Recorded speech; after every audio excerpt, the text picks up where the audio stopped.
Mida soovitada? Ma arvan, et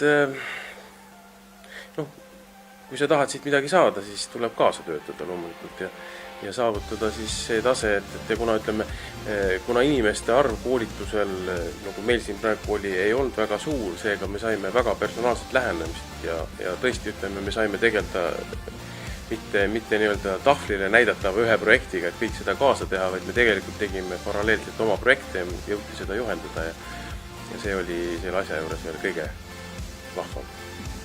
Tegelikult on väga oluline, kui sa kursusele tulles anda endale aru, kas ikkagi on aega selle teemaga tegeleda, sest kursus on väga intensiivne ja õpitakse väga palju uut, aga sellest on kasu ainult siis, kui sa seda ise pidevalt praktiseerid. Kui käia ainult tunnis ja kuulata, siis seda kõike ära ei õpi.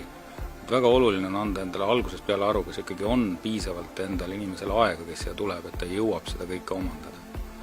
Me ei tulnud siia mitte koha peale suud ammuli vaatama, vaid meil oli enne koolitusele tulemist juba tarvis oma peas mõtted paika panna ja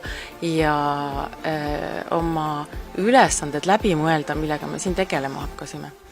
Et see ei ole lihtsalt selline teoreetiline kuulamine, et juba esimesel päeval pandi sõrmed tööle, tuli hakata ise tegema ja mitte lihtsalt me ei õpi ühte asja tegema, vaid meile õpetatakse ka, kuidas see sinu jaoks tööle hakkab. Ehk et sul võib ju vinge koduleht olla, aga kui sa ei tea, mis seal taga on või kes seda kasutavad või miks nad seda kasutavad, siis ei ole sellest ju midagi kasu. Ja just see turunduse pool, mis lihtsalt jookseb paralleelselt kogu aeg läbi selle tehnilise tööga. Et see on niivõrd oluline. Koolitajad on väga professionaalsed. Mõistavad inimesega ka õppija rumalust kui vaja ja oskavad teda suunata niimoodi, et inimesele tundub, et ta ise sai asjast aru.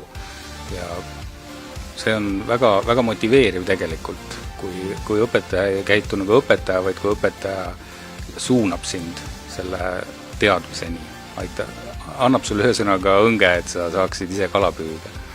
Selles mõttes ma arvan, et õpetaja, see koolitus oli minu jaoks väga positiivne kogemus, mitte ainult selle sisu poolest, vaid ka selle õpetamise stiili poolest. Aga koolitajad väga sõbralikud ja loomulikult mul oli väiksed probleemid aru saamisega võib-olla sellepärast, et mina mõned asjad tõlkisin. Koolitus oli eestikeelne, mina venelanne, natuke raskusi oli ja siis programmid veel inglise keeles, sellega ka. Aga Eve väga kiiresti, väga arusaadav kõik aitas mind ideaalselt. Mida selgem on nagu see juba koolituse alguses, koolitusele tulles see, miks sa siia tuled ja mida saada tahad, seda suurem see kasu on.